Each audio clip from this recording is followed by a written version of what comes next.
আমরা যারা মুমিন, যারা মুসলমান, আমরা সকলেই চাই যে আল্লাহ পাক যেন আমাকে ভালোবাসে। আল্লাহ পাকের ভালোবাসা চায় না এমন কেউ আছে?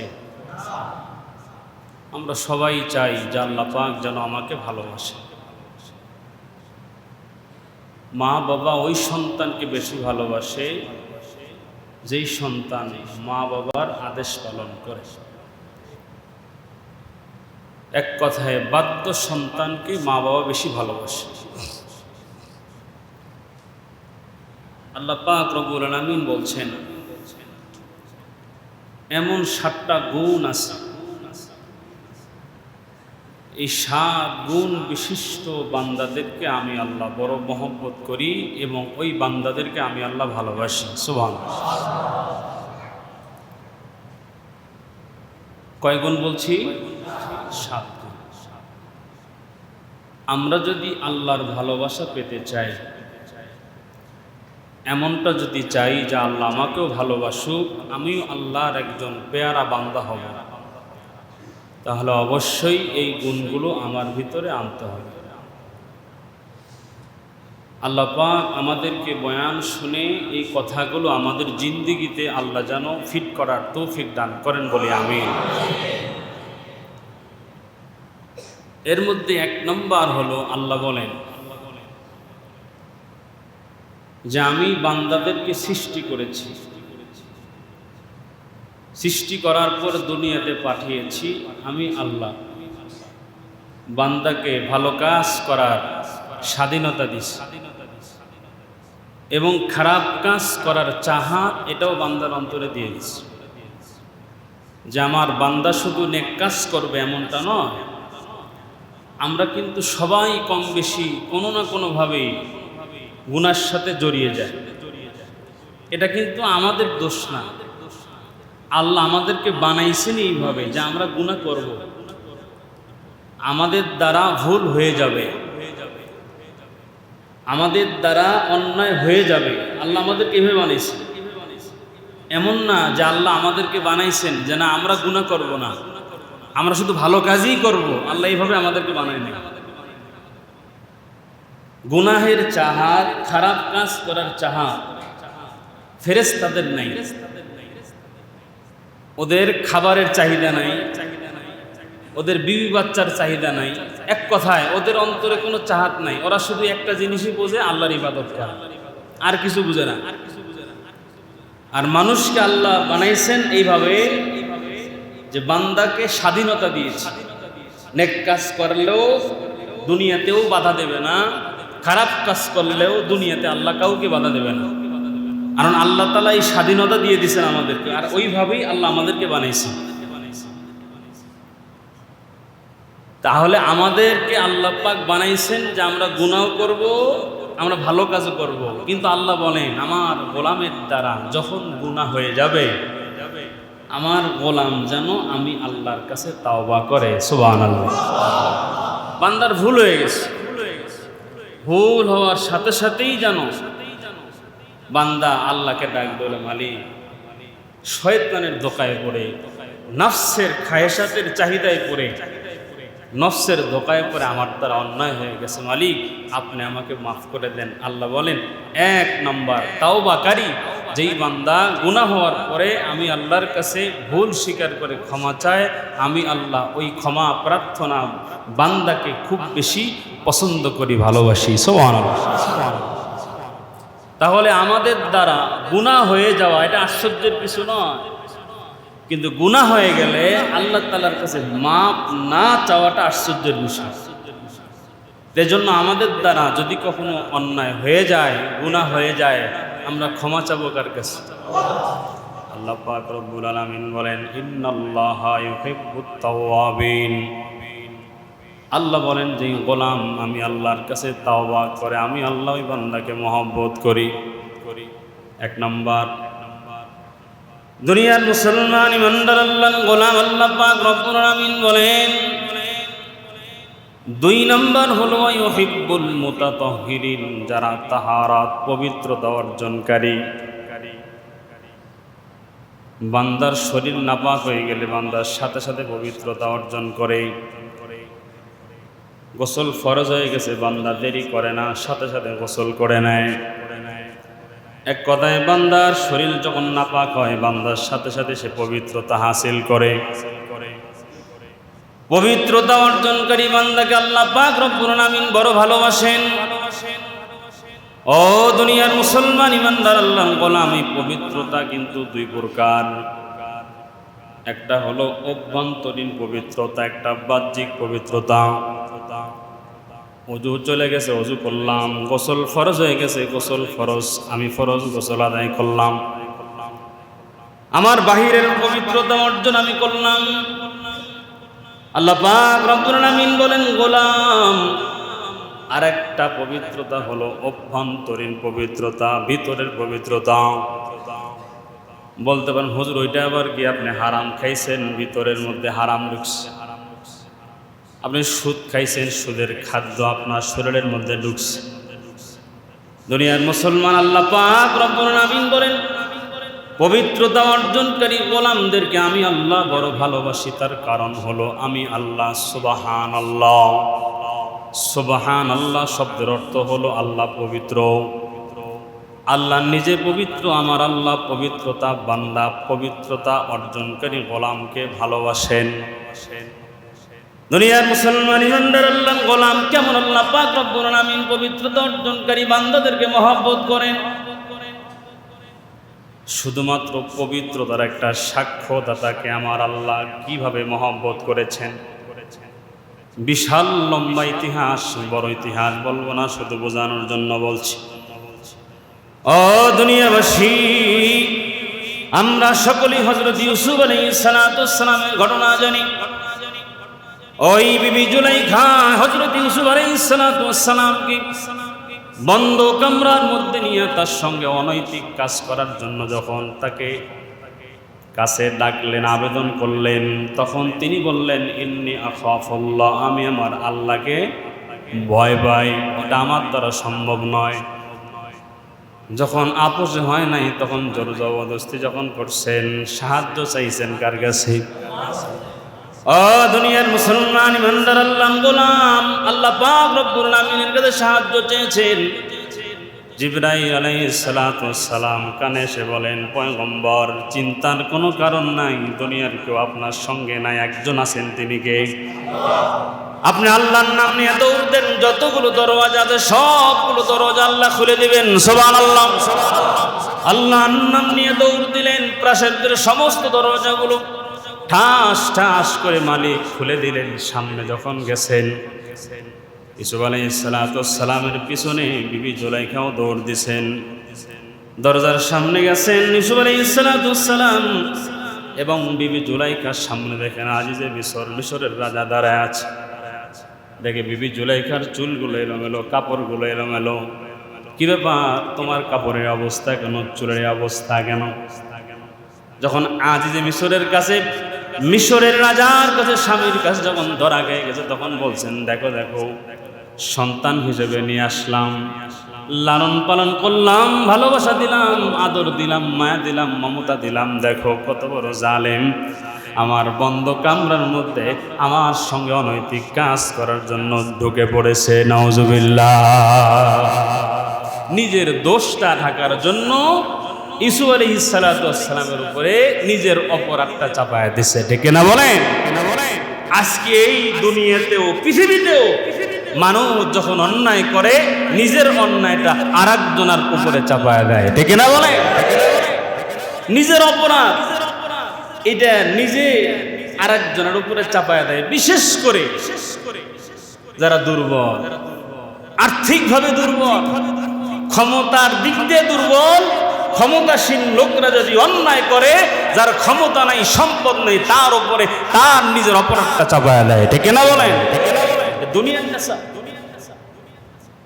কিন্তু মনে রাখবেন, মাজলুম যে হয়, যার উপরে জুলুম করা হয়, দুনিয়ার কেউ পাশে না থাকলেও কে থাকে? আল্লাহ থাকে। হযরত ইউসুফ আলাইহিস সালামের উপরে দোষ চাপায় দিছে। দুনিয়ার মুসলমান ইমানদার আল্লাহর গোলাম ইউসুফ আলাইহিস সালাম ডাক দিয়ে বলেন, আজিজে মিসর, আমি কোনো অপরাধ করি নাই, অন্যায় করি নাই। রাজা ডাক দিয়ে বলেন, ইউসুফ, তুমি যদি কোনো অপরাধ না করো তোমার পক্ষে সাক্ষী পেশ করো।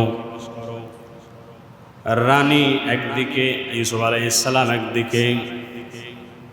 মিশরের রানী যেই দিকে গেছে তার বিপক্ষে কেউ সাক্ষী দেওয়ার জন্য প্রস্তুত হবে আর কি? কেউ হবে না।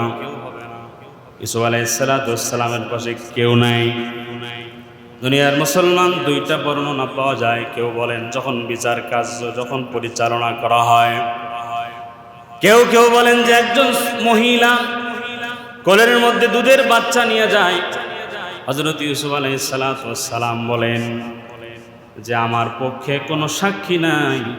ও আজিজে মিসর, ওই যে মহিলার কোলের মধ্যে যেই দুধের বাচ্চা আছে, ওই বাচ্চাকে জিজ্ঞাসা করলেই ওই বাচ্চা বলে দেবে কে পবিত্র আর কে অপবিত্র। সুবহানাল্লাহ। আবার কেউ কেউ বলেন যে এই ঘরের মধ্যে আজিজে মিসরের স্ত্রী বিবি জুলাইখা ছিল। ওই বন্ধ কামরার মধ্যে, যেই কামরার মধ্যে দুজনের মধ্যে ধস্তাধস্তি হয়েছে, ওই কামরার মধ্যে ইউসুফ আলাইহিস সালামের ওই পাশে একটা ছোট্ট বাচ্চা ছিল যার নাম কিতাবের মধ্যে পাওয়া যায় কিসিন। দুনিয়ার মুসলমান ইমানদার আল্লাহর গোলাম আজিজে মিসরের সামনে দাঁড়ায় পয়গম্বর বলেন, ওই ছোট্ট বাচ্চাকে নিয়ে আসেন। ওই বাচ্চাকে জিজ্ঞাসা করলেই বাচ্চা বলে দেবে কে দোষী আর কে নির্দোষী, কে পবিত্র আর কে অপবিত্র। ছোট্ট বাচ্চাকে জিজ্ঞাসা করলে কি উত্তর পাওয়া যাবে? আজিজে মিসর বলেন, ও দুনিয়াবাসী, ইউসুফ আলাইহিস সালাম ডাক দিয়ে বলেন, আপনি প্রশ্ন করেই দেখেন। প্রশ্ন যখন করছেন তখন বাচ্চা ডাক দিয়ে বলেন যে আপনি জামা চেক করেন, জামা চেক করেন, কমিসু কুদ্দামিন, যে আপনি জামা চেক করেন, জামা যদি সামনের দিকে ছেঁড়া হয় তাহলে ইউসুফ দোষী, আর যদি জামা পিছনের দিকে ছেঁড়া হয় তাহলে বিবি জুলাইখা দোষী। বলে কেন কেন? বলে সামন দিক দিয়ে আক্রমণ করেছে আর জুলাইখা পয়গম্বরের কাছ থেকে বাঁচতে চেয়েছে, যার কারণে সামনে জামা ছেঁড়া। আর জামা যদি পেছন দিকে ছেঁড়া হয় তাহলে বোঝা যাবে পয়গম্বর দৌড় দিছে পেছন দিক দিয়া, জুলাইখা ইউসুফকে টেনে ধরেছে, যার কারণে জামা পিছনে ছেড়ে গেছে। আল্লাহু আকবার। জামা চেক করলেন, জামা চেক করার পরে দেখা গেল ইউসুফ আলাইহিস সালামের পিছনের দিকে জামা ছেঁড়া। প্রমাণ হয়ে গেল পয়গম্বর পবিত্র আর জুলাইখা পবিত্র। এরপরও পয়গম্বরকে জেলখানায় রাখা হয়েছিল। মাঝখানে অনেক লম্বা ঘটনা, লম্বা ইতিহাস আছে। দুনিয়ার মুসলমান পরবর্তীতে ইউসুফ আলাইহিস সালাম মিশরের খাদ্যমন্ত্রী হয়েছিলেন। সুবহানাল্লাহ। তিনি যখন খাদ্যমন্ত্রী, দুর্ভিক্ষ আসবে, দুর্ভিক্ষ আসার এক মুহূর্ত দিয়ে এলান করে দিলেন যারা মিশরের বাসিন্দা তারা 3 মাসের খানা নেবে, আর যারা মিশরের বাহিরের বাসিন্দা তারা স্টক খাবার নিয়ে যাবে 6 মাসের। যারা মিশরের বাসিন্দা তারা কয় মাস, আর যারা বাহিরের বাসিন্দা তারা কয় মাস। লাইন করে দেওয়া হলো, একজন একবার খানা নিতে পারবে, 2 বার নেওয়ার কোনো সুযোগ নাই। এবার একজন নওজোয়ান যুবক একবার খানা নেওয়ার জন্য আমাদের সমাজ বিধবা কাট করে দেওয়া হয়। বিভিন্নভাবে মানুষদেরকে খাবার ত্রাণ দেওয়ার জন্য কাট করে দেওয়া হয়। ওই সময় ওইভাবে কাট করে দেওয়া হলো। একজন যুবক একবার খানা নিচে কার্ডের মধ্যে সাইন করে দেওয়া হলো, কিন্তু ওই যুবক কিছুক্ষণ পর ঘুরে আবার লাইনে দাঁড়ায় আবার খাবার নিছে। এবার যখন সেনা সৈন্যরা তাকে ধরে ফেলছে, মিয়া কি ব্যাপার, তুমি একবার খানা নিছো আবার কেন খানা নেওয়ার জন্য দাঁড়াইছো? এবার যুবক ডাক দিয়ে বলেন যে আমি 2 বার লাইনে দাঁড়াইছি, আমার একটা আলাদা পাওয়ার আছে। কি আছে? বলে আমার একটা আলাদা পাওয়ার আছে। এই আলাদা পাওয়ার দেখানোর লোক আমাদের সমাজে আছে না নাই? আলাদা পাওয়ার, আলাদা ক্ষমতা। জিজ্ঞাসা করছে, বলো বলো কি তোমার আলাদা পাওয়ার, কি তোমার আলাদা ক্ষমতা? এবার বলে তোমাদেরকে তো বলবো না, যদি আমার পাওয়ারের কথা বলতে হয় তো ইউসুফ আলাইহিস সালামের কাছে বলবো। আল্লাহু আকবার। ইউসুফ আলাইহিস সালামকে জানানো হলো। ইউসুফ আলাইহিস সালাম ওই যুবককে ডাক দিয়ে বললেন, যুবক কি ব্যাপার, তুমি এক কাঠ দিয়ে একবার খানা নেওয়ার পরে কেন আবার খানা নেওয়ার জন্য দাঁড়ায় আস? এবার যুবক ডাক দেন, পয়গম্বর মনে করেন, স্মরণ করেন যেই দিন আজিজে মিশরের স্ত্রী বিবি জুলাইখা আপনার বিরুদ্ধে বাদী হইয়া আজিজে মিশরের কাছে মামলা দায়ের করেছিল।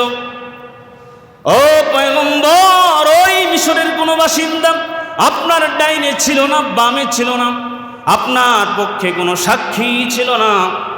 ওই দিন একটা ছোট্ট বাচ্চা কোলের মধ্যে, মায়ের কোলে আপনার পবিত্রতার সাক্ষ্য দিয়েছিল। ও পয়গম্বর, আমি তো একবার খানা নেব মিশরের বাসিন্দা হওয়ার কারণে, আর একবার খানা নেব আপনার পবিত্রতার সাক্ষীদাতা হিসেবে। সুবহানাল্লাহ। ইউসুফ আলাইহিস সালাম যখন এই কথা শুনলেন, পয়গম্বর সৈন্যদেরকে ডাক দিয়ে বলেন, শুধু একবার দুইবার নয়, এই যুবক যতবার লাইনে দাঁড়াবে একবারও ফিরাইয়া দেবে না। যদি ফিরাইয়া দাও তোমাদের চাকরি থাকবে না। তাকে ফিরাইয়া তো দিবাই না। যদি বাইতুল মাল কোষাগারের মধ্যে খাবারের অভাব হয়, তাহলে আমার তহবিল থেকে, আমার নিজস্ব তহবিল থেকে তাকে খাবার দিয়ে বিদায় করবা, খাবার না দিয়া তাকে বিদায় করবা না। সুবহানাল্লাহ। এই যে পবিত্রতার সাক্ষ্য দিয়েছিল, এই ঘটনার প্রেক্ষিতে তাফসীরের কিতাবের মধ্যে লিখছেন যে একজন যুবক শুধুমাত্র একজন পয়গম্বরের পবিত্রতার সাক্ষ্য দেওয়ার কারণে দুনিয়ার জমিনে যদি বারবার ত্রাণ পায়, মুফাসসিরিনে কেরাম বলেন, যেই বান্দা নিজে পবিত্র হবে, যেই বান্দা নিজের অন্তর পরিচ্ছন্ন বানাবে, যেই বান্দা সুবহানাল্লাহ সুবহানাল্লাহ আল্লাহ তাআলার পবিত্রতার নামের জিকির করে করে তার অন্তর পরিচ্ছন্ন বানাবে, যার কলব পরিচ্ছন্ন বানাবে, যার জবান পবিত্র বানাবে, হাসরের ময়দানে আমার আল্লাহ পাক রব্বুল আলামিন ওই বান্দাকে অগণিত পুরস্কার দিয়ে আমার আল্লাহ তাকে খুশি করবেন। সুবহানাল্লাহ। তো পবিত্রতা এটা অনেক বড় দামি জিনিস। আল্লাহ পাক রব্বুল আলামিন বলেন, ইন্নাল্লাহা ইউহিব্বুত তাওয়াবিনা ওয়া ইউহিব্বুল মুতাতাহহিরিন।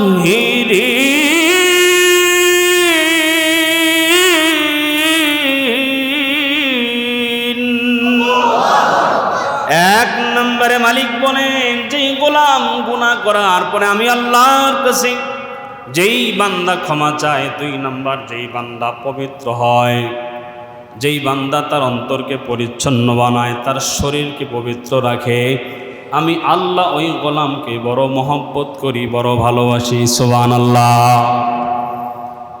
3 নম্বর আল্লাহ পাক রব্বুল আলামিন বলেন, ইন্না আকরামাকুম ইনদাল্লাহি আতকাকুম। ও দুনিয়াবাসী,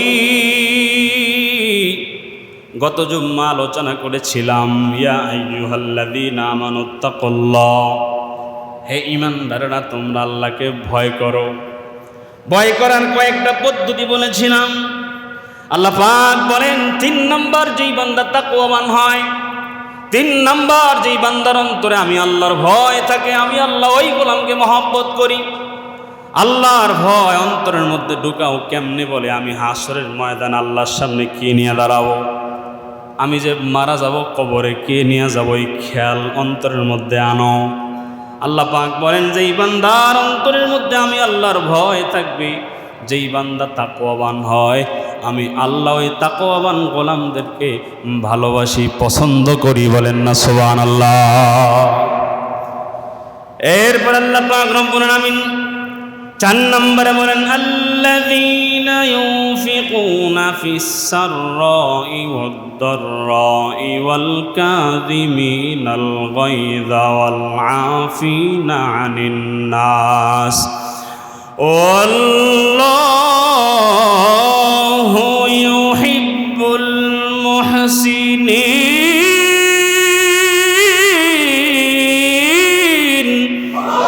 আল্লাহ পাক রব্বুল আলামিন আয়াতের মধ্যে চারটা কথা বলেছেন। এক নম্বরে মালিক বলেন আল্লাযীনা ইউনফিকুনা ফিস সাররাই, যে গোলাম যখন সচ্ছলতায় থাকে তখনও দান করে, ব্যয় করে। দুই নম্বর আল্লাহ বলেন যখন অসচ্ছলতায় থাকে তখনও গোলাম দান করে, তখনও গোলাম ব্যয় করে। এরপর আল্লাহ পাক রব্বুল আলামিন তিন নম্বরে বলেন আমার গোলাম রাগকে কন্ট্রোল করে। চার নম্বর সে সৃষ্টিজীবের প্রতি দয়াশীল হয়। আল্লাহ পাক রব্বুল আলামিন বলেন যারা ইহসান করে আমি আল্লাহ তাদেরকে মহব্বত করি।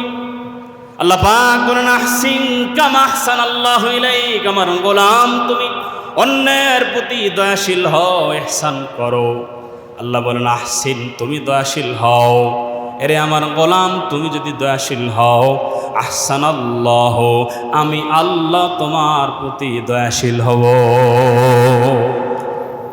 আর একজনের প্রতি দয়াশীল হও, কঠিন হয়েও না, কঠোর হয়েও না। আর একজনের কাজকে হালকা করে দাও, ইহসান করো। কেউ যদি তোমার প্রতি রাগান্বিত হয় তাহলে তাকে সুন্দরভাবে বোঝানোর চেষ্টা করো, প্রয়োজনে ক্ষমা করে দাও। আল্লাহ বলেন আহসিন কামা আহসানাল্লাহু ইলাইক, যেই বান্দা অন্যের প্রতি দয়া পরবশ হয় আমি আল্লাহ এই গুণটাকে বড় পছন্দ করি, ভালোবাসি। সুবহানাল্লাহ। দুনিয়ার মুসলমান ইমানদার আল্লাহর গোলামেরা, 5 নম্বর আল্লাহ পাক রব্বুল আলামিন বলেন ফাইদা আযামতা ফাতাওয়াক্কাল আলাল্লাহ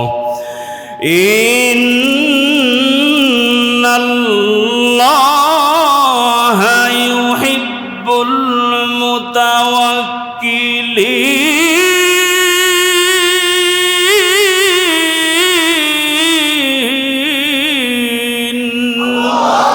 আল্লাহ পাক রব্বুল আলামিন বলেন যেই গোলাম আমি আল্লাহর উপরে ভরসা করে, যেই গোলাম আমি আল্লাহর উপরে তাওয়াক্কুল করে, ভরসা করে, আমি আল্লাহ তাওয়াক্কুলকারী গোলামদেরকে ভালোবাসি।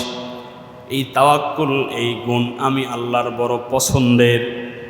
দুনিয়ার মুসলমান ইমানদার আল্লাহর নবী, বিশ্ব নবী, দয়ার নবী এই আয়াতের বয়ান করতেছিলেন মসজিদের নববীতে সাহাবায়ে কেরামের সামনে, যে ওয়ামান ইয়াতাওয়াক্কাল আলাল্লাহি ফাহুয়া হাসবুহু, যেই বান্দা আল্লাহর উপরে তাওয়াক্কুল করে, ভরসা করে, দুনিয়ার কারো প্রয়োজন হয় না, ওই গোলামের জন্য আমার আল্লাহ যথেষ্ট হয়ে যায়। সুবহানাল্লাহ। আল্লাহর নবীর এক সাহাবী নবীজির সঙ্গে সব সময় থাকতেন। এই আয়াত শোনার পরে চিন্তা করছেন যে আল্লাহ যদি আমার জন্য যথেষ্ট হয়ে যায়, আল্লাহর উপরে আমার তো তাওয়াক্কুল পরিপূর্ণ আছে, তা আল্লাহ আমার জন্য যথেষ্ট হয়ে যাবে। কেমনে যথেষ্ট হয় আমি একটু দেখব। জোরে বলেন আল্লাহু আকবার। চলে গেছেন দৌড় দিয়ে জঙ্গলে, নিয়ত করছেন আমি আর খানা খাবো না, যে আমার মালিক তো আমার জন্য যথেষ্ট।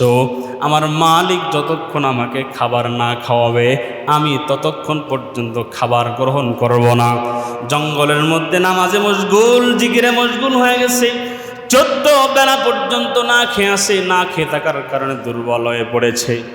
দুনিয়ার মুসলমান, আমার আল্লাহ পাক রব্বুল আলামিন রহমতের দরিয়ার মধ্যে জোশ উঠে গেছে, তার গোলামের প্রতি আল্লাহর মায়া জন্মে গেছে।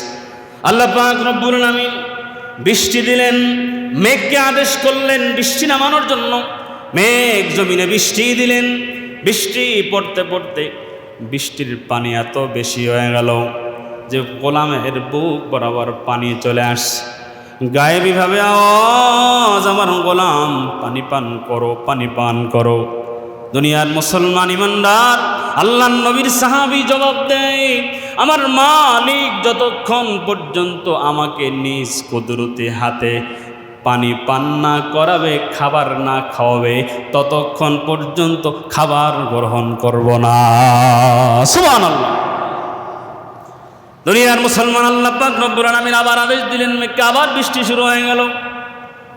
বৃষ্টি পড়তে পড়তে এবার যখন তার নাক পর্যন্ত পানি চলে আসছে, মুখ তো বন্ধ করে রাখা যায়, কিন্তু নাক সহ যদি পানির নিচে ডুবে যায় আর বন্ধ রাখার সুযোগ নাই।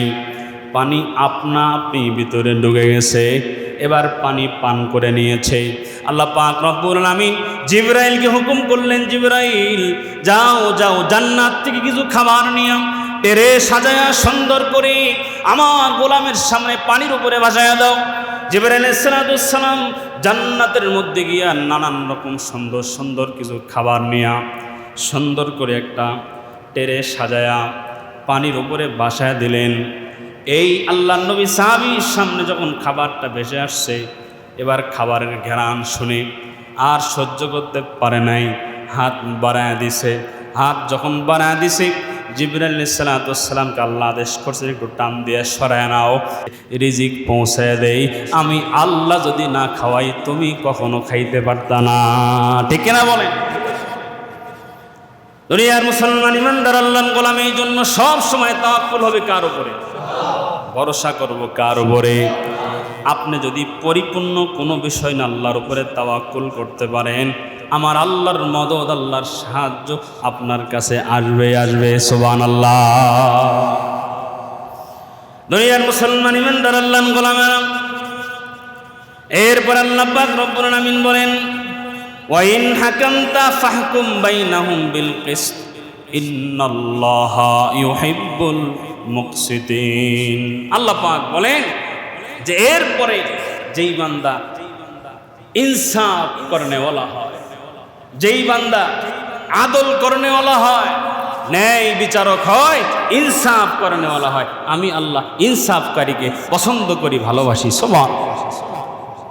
ন্যায় পরায়ণ শাসক যে হয়, যে ন্যায় বিচারক হয়, যে যেই জায়গায় দায়িত্বে আছে ওই জায়গা থেকে সে ইনসাফ যদি করে, আমার আল্লাহ বলেন আমি আল্লাহ ওই বান্দাটাকে পছন্দ করি। এই ইনসাফ এটা আমি আল্লাহর একটা পছন্দের গুণ। সুবহানাল্লাহ। আজকে আমাদের মধ্যে ইনসাফ খুব বেশি আছে। ইনসাফ জিনিসটা কি এটা আমরা এখনো বুঝি না। আমরা সামান্য যদি খাইতেও বসি তাও চিন্তা করি যে আমি কেমনে বেশি খাবো। কথা আমার ঠিক কিনা? এই ইনসাফের গুণটা খাবারের সময় আমাদের তাবলীগ জামাতের সাথী ভাইদের মধ্যে আছে। দেখবেন যে যারা খাইছেন বুঝবেন যে ওই এক প্লেটে যখন খায় দেখবেন যে গোস্ত, ভালো গোস্ত ঠেলে ঠেলে আরেকজনকে দেয়। কথা আমার ঠিক না বেটা? যে এই যে আরেকজনের প্রতি ইহসান করা, ইনসাফ করা, আমি কম নিই আরেকজনকে বেশি দেই, আমি কম নিই আরেকজনকে বেশি দিই। আর আমরা ইনসাফ করব কি?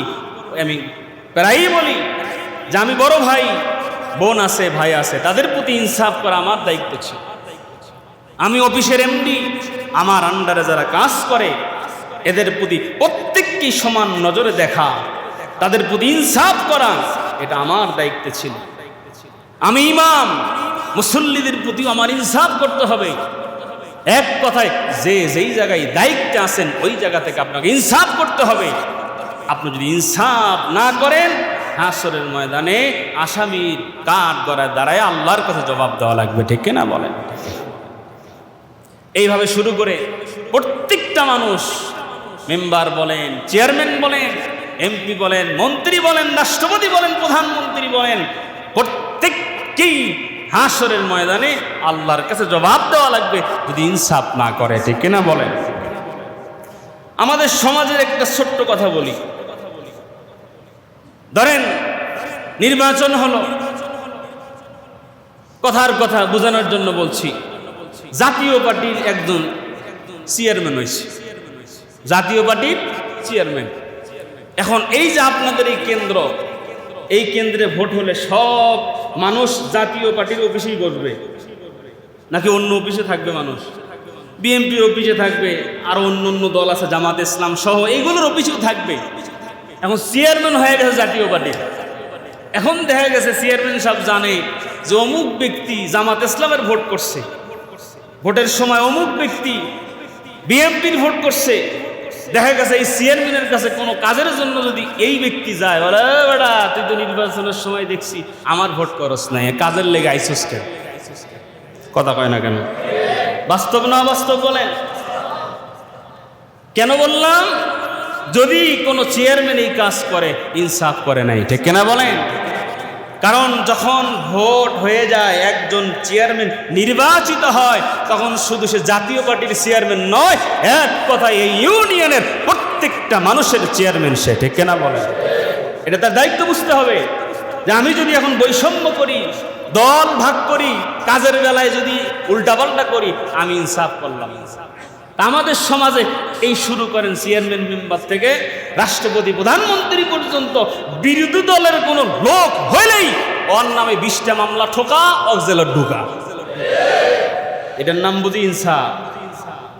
ইনসাফ নয় এটা। নির্বাচন হয়ে যাওয়ার পরে সুষ্ঠু ভোটে যদি আপনি নির্বাচিত হন, আপনার কাছে প্রত্যেক নাগরিক সমান হবে, কাউকে কম বেশি করে দেখা যাবে না। যদি দেখেন হাসরের ময়দানে জবাব দেওয়া লাগবে কার কাছে? এটা শুধু বোঝানোর জন্য বললাম যে এই যে একেবারেই নিম্ন শ্রেণীর একজন মানুষ থেকে শুরু করে রাষ্ট্রের ঊর্ধ্বতন কর্মকর্তা পর্যন্ত যে যেই জায়গায় দায়িত্বে আছে, ওখান থেকে তাকে ইনসাফ করা লাগবে।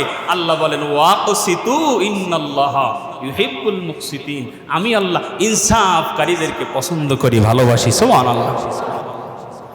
দুনিয়ার মুসলমান, এরপর আল্লাহ পাক রব্বুল আলামিন বলেন আল্লাহু ইউহিব্বুস সাবিরিন, যেই বান্দারা বিপদে আপদে বালা মুসিবতে ধৈর্যশীলের পরিচয় দেয়, অধৈর্য হয় না, আমি আল্লাহ ওই ধৈর্যশীল বান্দাকে মহব্বত করি। বিপদ আসছে, মুসিবত আসছে, বান্দা ধৈর্য ধারণ করবে আর সাহায্য চাবে কার কাছে?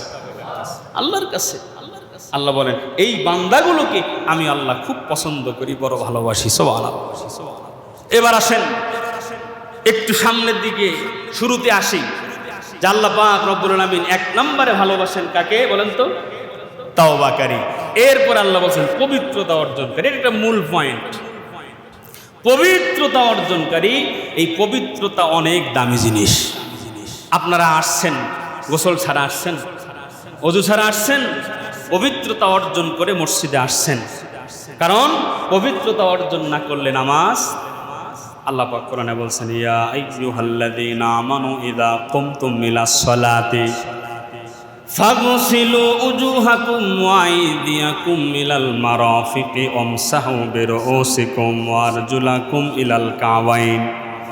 আল্লাহ পাক রব্বুল আলামিন বলেন ইয়া আইয়ুহাল্লাযীনা আমানু, হে ঈমানদারেরা, ইযা কুমতুম ইলাস সালাত, যখন তুমি নামাজের ইচ্ছা করো, ফাগসিলু, তুমি ধৌত করো, উজুহাকুম, তোমার চেহারা, ওয়া আইদিয়াকুম, তোমার হাত, ইলাল মারাফিক, দুনিয়ার মুসলমান মাথা মাসে করো।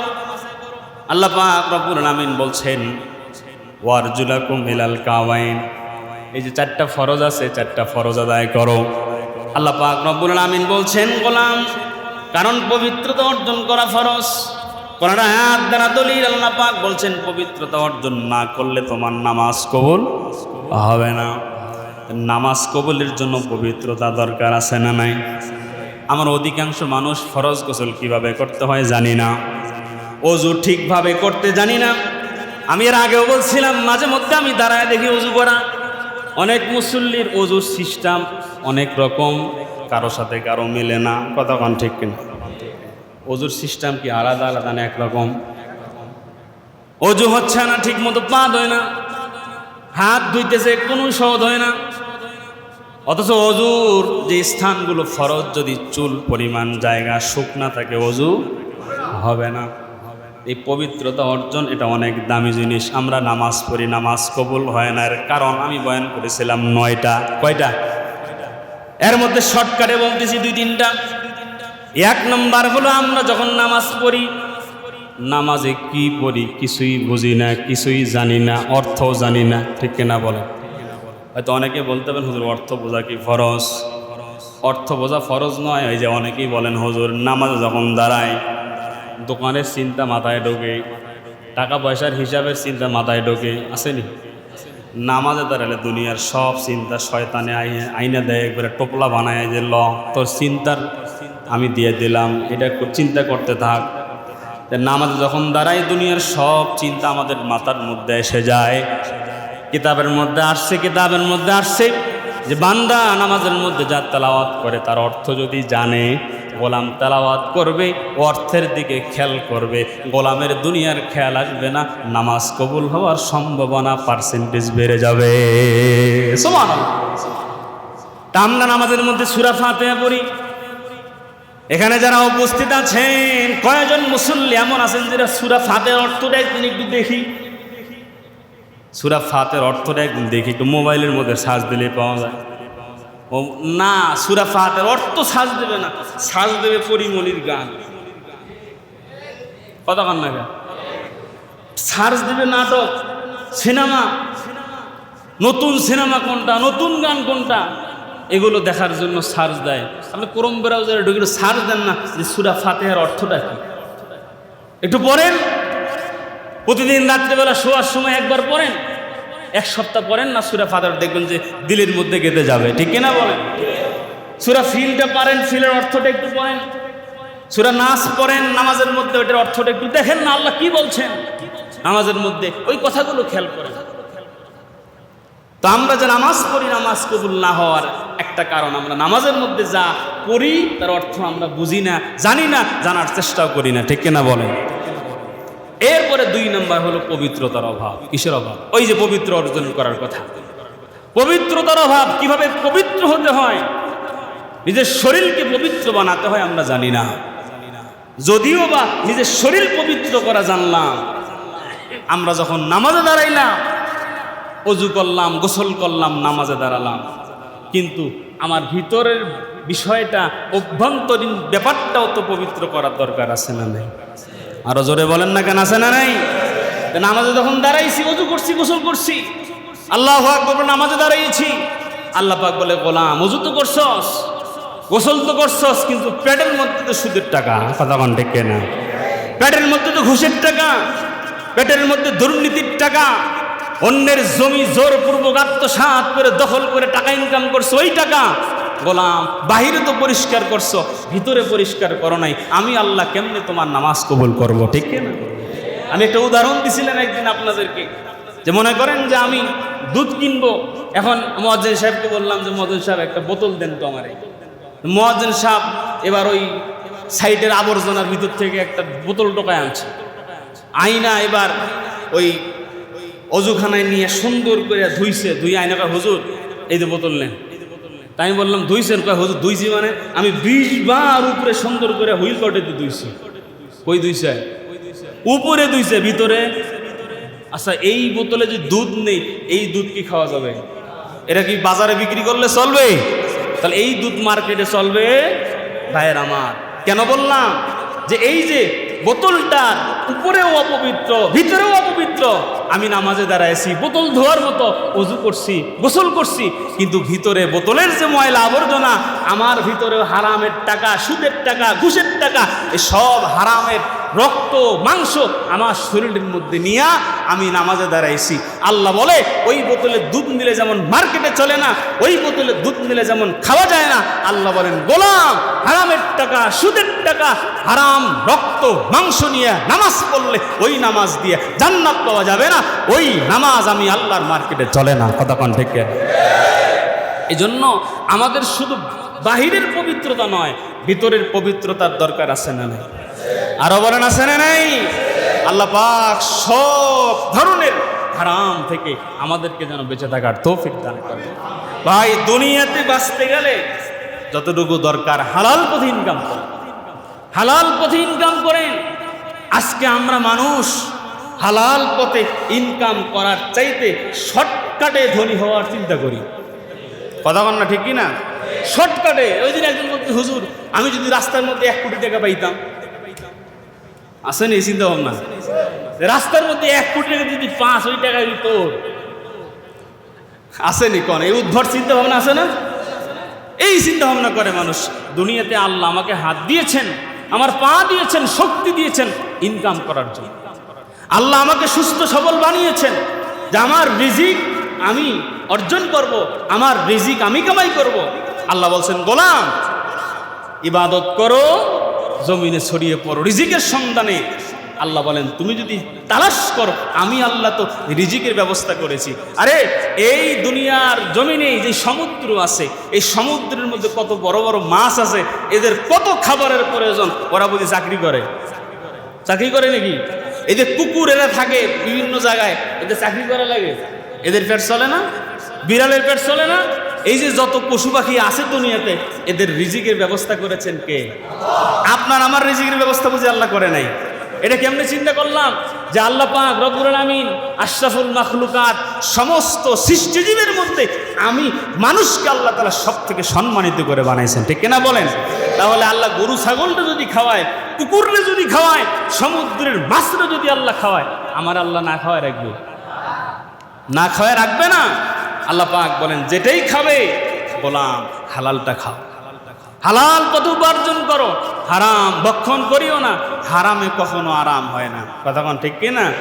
দেখবেন যে বাহ্যিকভাবে যারা হারাম উপার্জন করে, দেখবেন যে হারাম পথে ইনকাম করতেছে, দেখবেন যে ওর ডায়াবেটিস, দেখবেন যে ওর বউ হাসপাতালে, ওর পোলা আছে, ওর পোলার প্যারালাইস আছে না, ওর কোনো দিক দিয়ে শান্তি নেই, টাকা আছে কিন্তু সুখ নাই, সময় শেষ। নবীজির একটা হাদিস আছে, যে মানুষ হারাম পথে টাকা উপার্জন করে, হারাম পথে কি করে? টাকা উপার্জন করে, হারাম পথে বিশাল বিল্ডিং বানায়, হারাম পথে বিশাল গাড়িতে চড়ে, মানুষ দেখলে স্যার আসসালামু আলাইকুম সালাম দেয়, কিন্তু ও ভিতরে ভিতরে এটা উপলব্ধি করে, তুই স্যার কইলে হবে কি, আমি তো গমসর, কথা কয় না, তুই সালাম দিলে হবে কি, আমি তো চোর, আমি তো সুদখোর, আমি তো ঘুষখোর, কারণ এই টাকা তো আমার নিজের ইনকামের নয়, আমি কলম ঠেকায় কামাইছি, কথা কোন ঠিক কিনা? এই জন্য নবীজি বলছেন হারাম পথে উপার্জন করলে সব পাবে, সব কিছু ভোগ করবে, কিন্তু অন্তরে তৃপ্তি পাবে না, কথা কোন ঠিক না? ঠিক। এই জন্য গরিব মানুষ কাঁচামরিচ দিয়ে, ডইলা পেঁয়াজ দিয়ে পান্তা ভাত পেট ভরে খায়, আর ইলিশ মাছ কোপ্তা কোরমা খায়, স্বাদ লাগে না, ঠিক না ঠিক বলেন? এজন্য ভাই হালাল যেটা, এটা আমরা নেওয়ার চেষ্টা করি, হারাম থেকে বাঁচার চেষ্টা করি। মালিক আমাদের সব ধরনের হারাম থেকে বেঁচে থাকার তৌফিক দান করেন, বলেন আমিন। ইনশাল্লাহ বাকি আলোচনা আগামী জুম্মা হবে। মালিক আমাদেরকে সুস্থ রাখেন, ভালো রাখেন, 5 ওয়াক্ত নামাজ পড়ার তৌফিক দান করেন। যারা